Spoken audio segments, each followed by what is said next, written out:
नमस्कार। आज हम एक और क्वेश्चन कर लेते हैं अरिथमेटिक प्रोग्रेशन से।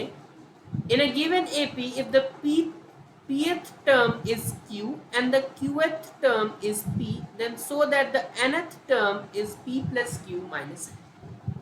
किसी भी एपी में अगर pth टर्म q गिवन है, qth टर्म p गिवन है, nth term p plus q minus n होगा, ये बता।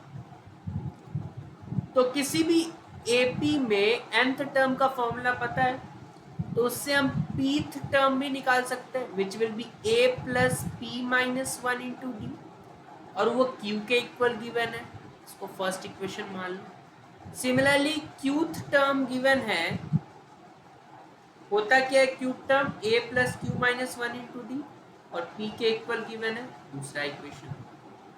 दो इक्वेशन मिल गए आपको, तो उसको सॉल्व कर लेते हैं। तो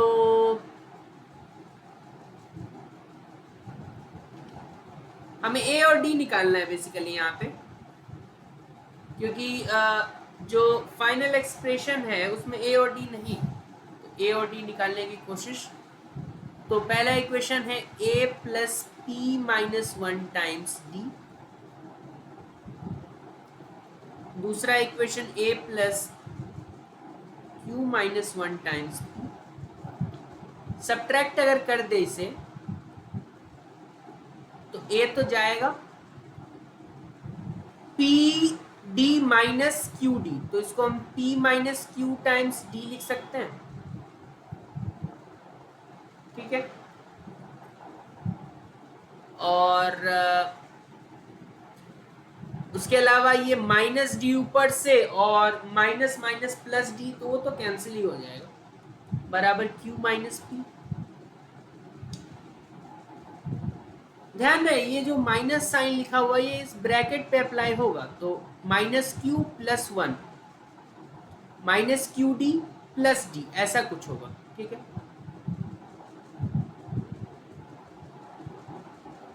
तो यहां से हम और अच्छे से अगर लिखना चाहे तो p minus Q times D बराबर, माइनस कॉमन लेके p माइनस क्यू लिख दो, इसको कैंसिल हो जाएगा, तो d का वैल्यू नेगेटिव ऑफ 1 आता है।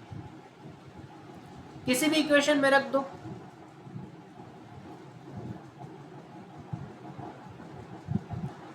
लेट्स से इक्वेशन नंबर 1 में रख देते हैं। तो a plus p minus 1 into D के जगह नेगेटिव 1,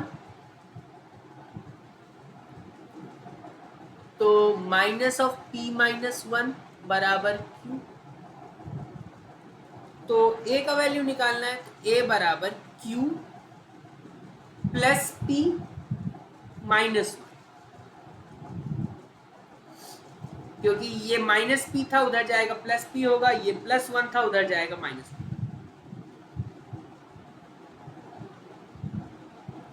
a निकल गया, d निकल गया, तो n टर्म निकाल ही सकते हैं, tn हो जाएगा a plus n minus 1 times d।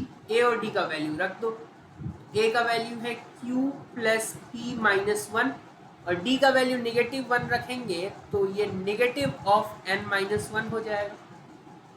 तो tn का value q plus p minus 1 minus n plus 1, तो माइनस 1 प्लस 1 कैंसिल, तो tn का value p plus q minus n आता हुआ। शायद यही प्रूव भी करना था, तो कुछ खास था नहीं। अगर आपको लीनियर इक्वेशन का फंडा क्लियर है, अगर आपके पास एपी का nth टर्म आपको निकालना आता है, तो फिर उसके अलावा कुछ खास था नहीं। तो आसान प्रॉब्लम था। एक बार फिर से अरिथमेटिक प्रोग्रेशंस के और प्रॉब्लम्स आपको मिल जाएंगे अरिथमेटिक प्रोग्रेशन नाम के प्लेलिस्ट में, या फिर टेक्स्ट बुक तो आपके पास है ही। बहुत बहुत धन्यवाद आपका।